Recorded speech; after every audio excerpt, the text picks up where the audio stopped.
Professor in LGA Institute of Engineering and Technology in Department of Electronics and Communication. This video is about subject fiber optic communication. So friends, in the last video, you learned about the basics of the optical amplifier. What is the need or the necessity of using the optical amplifier, which we have learned. In this video, we will learn about the other two categories of the optical amplifier, that are the Raman amplifier and the wideband optical amplifier. So friends, we know about the classification of the optical amplifier, which will be classified into the two categories, that are the linear amplifier and the non-linear amplifier. Again, the linear amplifier, which will be classified into the two categories. One is the semiconductor optical amplifier SOA and the doped fiber amplifier, which is the EDFA. We learn. Again, it is classified into the two categories, Fabry-Perot laser amplifier and traveling wave laser amplifier. Now, this was the category of the linear amplifier. Now the non-linear amplifier. So non-linear amplifier, that are the stimulated, that is the SRS, okay, and another one, that is the SBS. Stimulated Raman scattering fiber amplifier and the stimulated Brillouin scattering fiber amplifier. So we are going to learn about the Raman amplifiers and the wideband optical amplifier. So some type of the optical amplifiers, okay, you know that are the semiconductor optical amplifier, iridium doped fiber amplifier, Raman amplifier and wideband optical amplifier. Again, the short note of this all amplifiers that may be asked during the university exams. So you have to prepare the short note of the optical amplifier, Raman amplifier. Now, this amplifier which works on the principle which is known as the stimulated Raman scattering, that is the SRS. So it works on this particular principle. It is a type of the optical amplifier, whereas iridium doped amplifiers and the semiconductor optical amplifiers, that are the two particular types.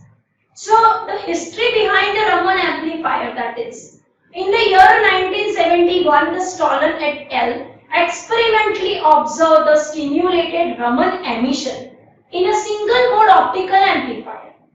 Then, in the year 1980, the Raman amplifier was started, and from the 1990, we are practically using these devices for the communication. So, for the optical amplification, we need a stimulated Raman scattering, and the frequency difference between the FP and the FS, that has to match the relationship in order to fully use of this nonlinear effect. So if the intensity of the incident field is below a threshold, then the spontaneous scattering which will be occur. So here you can see the diagram for the spontaneous scattering and the stimulated scattering. That you can see the medium, okay, the pump voltage, pump signal, pump source, which is given to the medium, and we can see the Stokes waves, okay, in case of the diagram number 1.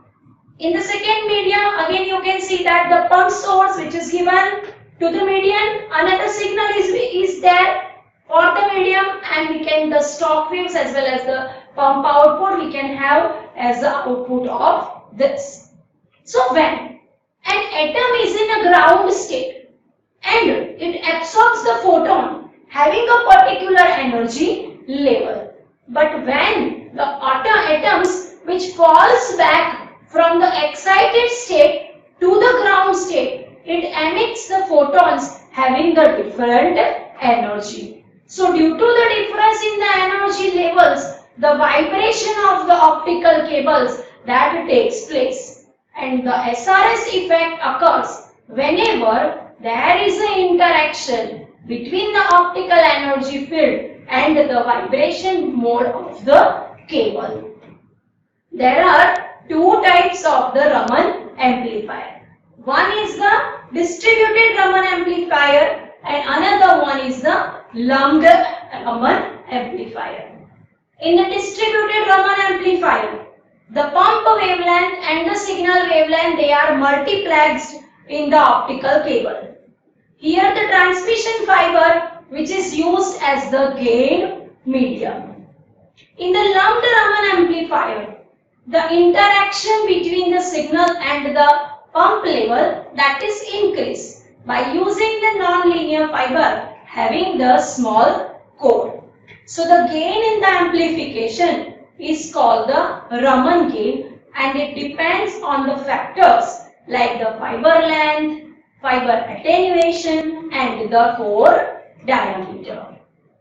By using the low loss fibers, Raman gain that can be increased, and this can be also increased by decreasing the core diameter of the optical cable. So it is about the Raman amplifier. Now the next is the wideband optical amplifier. So for an amplification over a wide range of the wavelength, combination of the fiber amplifiers that may be used, and which is known as the wideband or the combination you are using. So it is also known as the hybrid power hybrid amplifiers. So the combination of the different amplifiers that can be done by using any of the following configurations. It is called the wideband or the hybrid power amplifier, that are the serial, parallel and the series and the parallel together. Now, basically this combination which is used to handle the large numbers of the WDM channels simultaneously. So to obtain the gain in the C and the L bands, two EDFA, they are connected in the series, okay, as shown in the figure. So EDFA number 1, EDFA number 2, okay, so they are connected, okay, so which will be to obtain the gain in the C and L particular band, okay, here this two, okay, EDFA, they are connected in the series. Now, in the parallel combination, okay, the demultiplexer that is also used to divide the incoming signal into the two particular band, okay, that is the CLN. These two bands are applied to the corresponding optical amplifiers. So at the output of each optical amplifier, gain flattening filter which will be used, okay. So what is the use of the GFF? That is to equalize the gain. So to equalize the gain, we need to use the GFF. These are two spectral bands, they are then combined by using the wideband multiplexer. So wideband multiplexer that can be also used, demultiplexer that can be also used. So now here the diagram of this wideband optical amplifier, that you can see that how the C and the L band they combine, okay. So input signal, demultiplexing, EDFA C band, okay, EDFA L band, fine. GFF equalize the gain. So for a gain for the C band, gain for the L band, that can be equalized using the GFF.